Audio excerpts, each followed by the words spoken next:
F-35 ഇവിടെ മഴയും വെയിലുമായിട്ട് കിടക്കാൻ തുടങ്ങിയിട്ട് കുറച്ച് ദിവസങ്ങളായി. ഒരു മാസം ചിറകൊക്കരിഞ്ഞ് തിരിച്ചു കൊണ്ടുപോകാനുള്ള ശ്രമത്തിലാണ് ബ്രിട്ടൻ. അതിനിടയിൽ ചില കിംവദന്തികൾ കേൾക്കുന്നത് ഇന്ത്യൻ റഡാറിൽ കുടുങ്ങിയപ്പോൾ ബ്രിട്ടന് കിട്ടിയ പണിയാണ് ഇതെന്നൊക്കെയാണ് പറയുന്നത്. അതിന്റെ സത്യാവസ്ഥ നമുക്കറിയില്ല.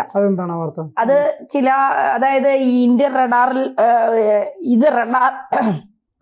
ഈ F-35 എന്ന് പറയുന്ന വിമാനം റഡാറിൽ പോലും കണ്ടുപിടിക്കാൻ കഴിയാത്തതെന്നാണ് ബ്രിട്ടന്റെ അവകാശവാദം.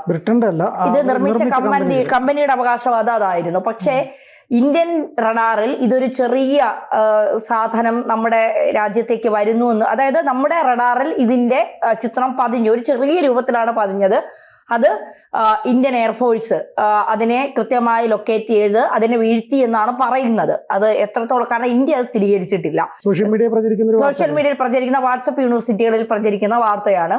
ഇന്ത്യയിൽ അത് ഇതിനു മുൻപ് അത് നാഷണൽ ന്യൂസുകളിൽ വാർത്തയായി വന്നതാണ്. ഇത്തരത്തിലൊരു സാധ്യത ഉണ്ടോ എന്ന് പരിശോധിച്ചുകൊണ്ട് പിന്നീട് അങ്ങനെ അല്ല എന്നുള്ളതിന്റെ കൃത്യമായ വിവരങ്ങൾ വന്നു. പക്ഷെ വീണ്ടും ആ വാർത്ത ഒന്നുകൂടെ കിടന്ന് കറങ്ങുകയാണ്. ഇന്ത്യ വീഴ്ത്തിയതാണ് ഇന്ത്യയുടെ റഡാറിൽ. അതായത് ഇത്രയും കോടികൾ ചിലവാക്കി ഏത് രാജ്യം വലിയ കമ്പനികൾ വെച്ച് ഇതൊക്കെ പണിതാലും ഇന്ത്യൻ റഡാറിൽ നിന്ന് ഒളിക്കാൻ കഴിയില്ല എന്നൊരു സന്ദേശം നൽകുന്നതാണ് ഇത്തരത്തിൽ ചില വാർത്തകളിലൂടെ അടിസ്ഥാനം. അത്രേ ഉള്ളൂ. അല്ലാതെ ഇന്ത്യയും ബ്രിട്ടനും തമ്മിലുള്ള ബന്ധത്തെ എഴുത്തി കാണിക്കാനോ അങ്ങനത്തെ സംഭവങ്ങളൊന്നുമല്ല.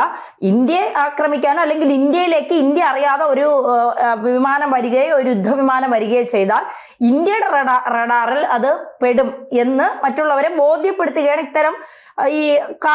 ഇത്തരം ഈ പ്രചരിക്കുന്ന കാര്യങ്ങളിലൂടെ എന്നുള്ളത് മാത്രം നമ്മൾ നോക്കിയാൽ മതി എന്നുള്ളതാണ്. പക്ഷെ ബ്രിട്ടന് ഇതിൽ വലിയ തിരിച്ചടിയാണ് കിട്ടിയത്. കാരണം എന്താണെന്ന് വെച്ചാൽ ഒരുപാട് പൈസ അവർക്ക് ഇതിൽ നഷ്ടമായി എന്നുള്ളതാണ്. ഇവിടുത്തെ വാടക വേണ്ട എന്ന് അദാനി പറഞ്ഞെങ്കിലും തിരുവനന്തപുരം വിമാനത്താവളത്തിൽ ഇത് ഇട്ടിരിക്കുന്നതിന്റെ വാടക വേണ്ട എന്ന് പറഞ്ഞാലും അവിടെ നിന്ന് 30 അംഗ വിദഗ്ധ സംഘം വരുന്നു ഇത് നന്നാക്കാനായിട്ട്. പിന്നെ ഇതിന്റെ നന്നാക്കാൻ പറ്റിയില്ലെങ്കിൽ ചിറകുകളെല്ലാം വേർപെടുത്തി തിരിച്ചു കൊണ്ടുപോകുന്നു. ഇതിനൊക്കെ വലിയ പൈസയുടെ ചിലവ്. ഒന്നാമത് 700 കോടി രൂപയുടെ വിമാനമാണ്.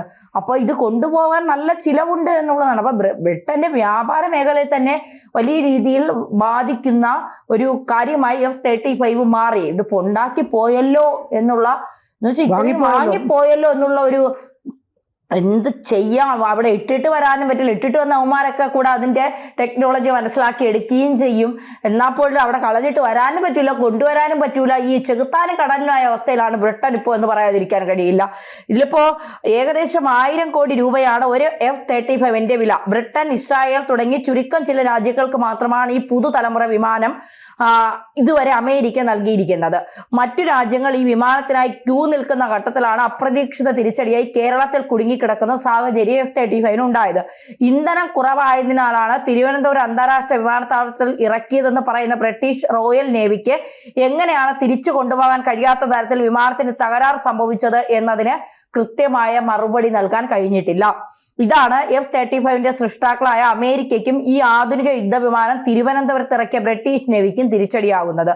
തമാശകളും മീമുകളും കിംവദന്തികളും മുതൽ ഗൂഢാലോചന സിദ്ധാന്തങ്ങൾ വരെ F-35 കേരളത്തിൽ കുടുങ്ങിക്കിടക്കുന്നത് സംബന്ധിച്ച് പുറത്തു വരുന്നുണ്ടെന്നാണ് പ്രമുഖ ബ്രിട്ടീഷ് മാധ്യമമായ BBC റിപ്പോർട്ട് ചെയ്യുന്നത്. ഇനിയും കൂടുതൽ ദിവസം വിമാനം കിടന്നാൽ കൂടുതൽ തെറ്റായ വിവരങ്ങൾ പുറത്തു വരുന്ന ആശങ്കയും BBC പങ്കുവയ്ക്കുന്നുണ്ട്. വിമാനത്തിന്റെ സാങ്കേതിക പ്രശ്നങ്ങൾ ആദ്യം കരുതിയതിനേക്കാൾ വളരെ ഗുരുതരമായിരിക്കാമെന്നാണ് ഈ രംഗത്തെ വിദഗ്ധർ ഉൾപ്പെടെ ചൂണ്ടിക്കാട്ടുന്നത്. ഇതുപോലൊന്ന് സംഭവിക്കുമ്പോൾ എന്ത് നടപടി സ്വീകരിക്കണമെന്ന് സംബന്ധിച്ച് മിക്ക സൈനികർക്കും ഒരു സ്റ്റാൻഡേർഡ് ഓപ്പറേറ്റിംഗ് നടപടിക്രമം ഉണ്ടായിരിക്കുമെങ്കിലും അതൊന്നും തന്നെ F-35 കാര്യത്തിൽ നടന്നിട്ടില്ല. ശത്രു രാജ്യങ്ങളിൽ വച്ചാണ് ഇത്തരമൊരു തകരാറ് സംഭവിച്ചിരുന്നതെങ്കിൽ ഈ വിമാനത്തിന്റെ കാര്യത്തിൽ ബ്രിട്ടൻ ഇത്രയും സമയം എടുക്കുമായിരുന്നോ എന്ന ചോദ്യവും വിദഗ്ധർ ഉയർത്തുന്നുണ്ട്. അതായത് ഏതെങ്കിലും ശത്രു രാജ്യത്താണ് ഈ വിമാനം ചെന്നിറങ്ങിയതെങ്കിൽ ഇത്രയും ദിവസം അവിടെ ഇട്ട് ഇതുപോലെ പിന്നെ ഉപഗ്രഹങ്ങളുടെ സാന്നിധ്യത്തോടെ ഞങ്ങൾ ഇത് നിരീക്ഷിച്ചുകൊണ്ടിരിക്കാൻ ബ്രിട്ടന് കഴിയുമായിരുന്നു. അപ്പോൾ അതിന് പിന്നിൽ മറ്റെന്തോ ഇല്ലേ എന്നുള്ള ആലോചനകൾ അല്ലെങ്കിൽ ചില ആകാംക്ഷ അല്ലെങ്കിൽ ചില ആശങ്കകളും വിദഗ്ധർ പങ്കുവയ്ക്കുന്നുണ്ട്. ജൂൺ 14 F-35 യുദ്ധവിമാനം ദൈവത്തിന്റെ സ്വന്തം നാട്ടിൽ ലാൻഡ് ചെയ്തത്. ഇപ്പോഴത്തെ സാഹചര്യത്തിൽ തകരാർ പരിഹരിക്കാൻ കഴിയില്ലെന്ന് ഉറപ്പായതോടെ ഭാഗികമായി പൊളിച്ചു മാറ്റി സൈനിക കാർഗോ വിമാനത്തിൽ തിരികെ ബ്രിട്ടനിലേക്ക് കൊണ്ടുപോകാനാണ് ശ്രമം നടക്കുന്നത്. ഇങ്ങനെ പൊളിച്ചു മാറ്റുന്നതും F-35 വിപണി മൂല്യത്തെ സാരമായി ബാധിക്കുമെന്ന കാര്യം ഉറപ്പാണ്. യുദ്ധവിമാനം നിർത്തിയിട്ട സ്ഥലത്ത് തന്നെ നന്നാക്കാൻ നിരവധി ശ്രമങ്ങൾ നടത്തിയിട്ടും എഞ്ചിനീയറിംഗ് തകരാറുകൾ പരിഹരിക്കാൻ കഴിയാത്തതാണ് ഈ 5ാം തലമുറ സ്റ്റെൽത്ത് ജെറ്റിന് വിനയായിരിക്കുന്നത്. അറ്റകുറ്റപ്പണികൾക്കായി 30 എഞ്ചിനീയർമാരുടെ ഒരു സംഘം തിരുവനന്തപുരത്ത് എത്തിയ ശേഷമായിരിക്കും വിമാനം കൊണ്ടുപോകുന്ന കാര്യത്തിൽ അന്തിമ ചർച്ചയുണ്ടാവുക. ബ്രിട്ടീഷ് പാർലമെന്റിൽ ഉൾപ്പെടെ വിഷയം ചർച്ചയായതിനാൽ ബ്രിട്ടീഷ് സർക്കാരും ഗൗരവമായാണ് ഇക്കാര്യത്തിൽ ഇടപെടുന്നത്. വിമാനത്തിന്റെ സുരക്ഷ ഇന്ത്യ സർക്കാർ ഉറപ്പുവരുത്തിയതായാണ് ബ്രിട്ടൻ പാർലമെന്റിൽ മന്ത്രിമാർ നൽകിയിരിക്കുന്ന മറുപടി. ഇന്ത്യൻ മഹാസമുദ്രത്തിൽ നടത്തിയ ഒരു പറക്കലിനിടെ മോശം കാലാവസ്ഥയിൽപ്പെട്ടതിനെ തുടർന്ന് റോയൽ നേവിയുടെ ഫ്ലാഗ്ഷിപ്പ് കാരിയറായ HMS ബ്രിട്ടനിലേക്ക് തിരികെ പോകാൻ കഴിയാതെ വന്നതിനെ തുടർന്നാണ് F-35 വിമാനം വഴിതിരിച്ചു വിട്ടതെന്നാണ് ബ്രിട്ടീഷ് അധികൃതർ പറയുന്നത്. വിമാനം സുരക്ഷിതമായി തിരുവനന്തപുരം വിമാനത്താവളത്തിൽ ലാൻഡ് ചെയ്തെങ്കിലും ഇന്ധനം നിറച്ചു കഴിഞ്ഞതിന് ശേഷം തിരികെ പോകാൻ പറ്റാത്ത സാഹചര്യമാണ് ഇപ്പോൾ ഉള്ളത്. HMS പ്രിൻസ് ഓഫ് വെയിൽസിലെ എഞ്ചിനീയർമാർ തകരാർ തീർക്കാൻ ശ്രമിച്ചെങ്കിലും പരാജയപ്പെട്ടു. ഇവിടെയാണ് സംശയം ഉയരുന്നത്. ഒരു റഡാർ സംവിധാനത്തിനും തിരിച്ചറിയാൻ കഴിയില്ലെന്ന് വീമ്പിളക്കി അമേരിക്ക ലോകത്തിന് മുന്നിൽ അവതരിപ്പിച്ച F-35 യുദ്ധവിമാനം ഇന്ത്യൻ റഡാറുകൾ തിരിച്ചറിയുകയും തുടർന്ന് ലോക്ക് ചെയ്യപ്പെടുകയും ചെയ്തതാണോ ഈ തകരാറ് F-35 സംഭവിച്ചതെന്ന ചോദ്യമാണ് ചില വിദഗ്ധരെങ്കിലും ഉയർത്തുന്നത്.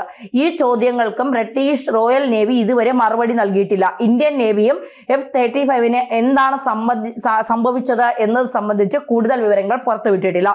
രഹസ്യങ്ങൾ ചോരുമെന്ന് ഭയന്ന് ആരെയും അടുപ്പിക്കാതെ മഴയത്ത് തന്നെ ലാൻഡ് ചെയ്ത് കിടക്കുന്ന യുദ്ധവിമാനത്തെ ഒടുവിൽ വിമാനത്താവളത്തിലെ മെയിൻ്റെനൻസ്, റിപ്പയർ അതിന്റെ ഓവർഹോൾ സൗകര്യത്തിലേക്ക് മാറ്റാൻ ഇപ്പോൾ എന്തായാലും ബ്രിട്ടൻ സമ്മതിച്ചിട്ടുണ്ട്. അപ്പോൾ വിദഗ്ധരാണ് ചോദിക്കുന്നത്. സോഷ്യൽ മീഡിയയിൽ, വാട്സപ്പ്, യൂണിവേഴ്സിറ്റിയിലൊക്കെ വരുന്നത് വിദഗ്ധർ ചോദിക്കുന്ന ചോദ്യമാണ്. ശരിയാണ്, എന്ത് തകരാറാണ് ഇതിന്? അത് ഇതുവരെ പുറത്തു വന്നിട്ടില്ല. അല്ല, അത് പറഞ്ഞിട്ടുണ്ട്. അതായത് ഇത് ഇന്ത്യയും ബ്രിട്ടനും സംയുക്തമായിട്ട്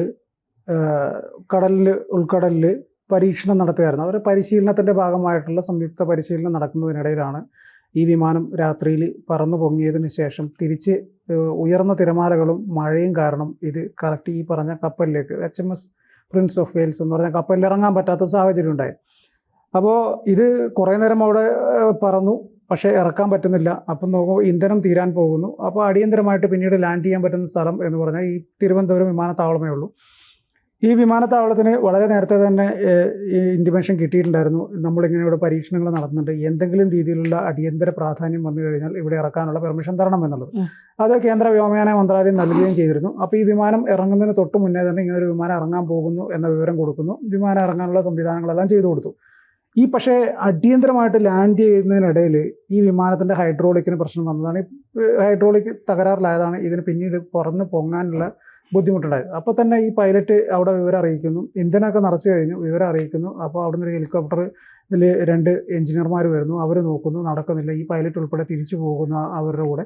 അവസാനമായിട്ട് ഇന്ന് ഒരു 30 അംഗ സംഘം ഈ ഉച്ചയോടുകൂടെ എത്തുന്നുണ്ട്. അവരാണ് ഇതിൻ്റെ കാര്യങ്ങൾ നോക്കുന്നത്. ഇനി നടക്കുന്നില്ല എങ്കിൽ ഗ്ലോബ് മാസ്റ്റർ എന്ന് പറയുന്ന ചരക്ക് കൊണ്ടുപോകുന്ന വിമാനമായിട്ടാണ് അവർ വരുന്നത്. ആ വിമാനത്തിൽ മിക്കവാറും ഇന്ന് തന്നെ തിരിച്ചു കൊണ്ടുപോകും.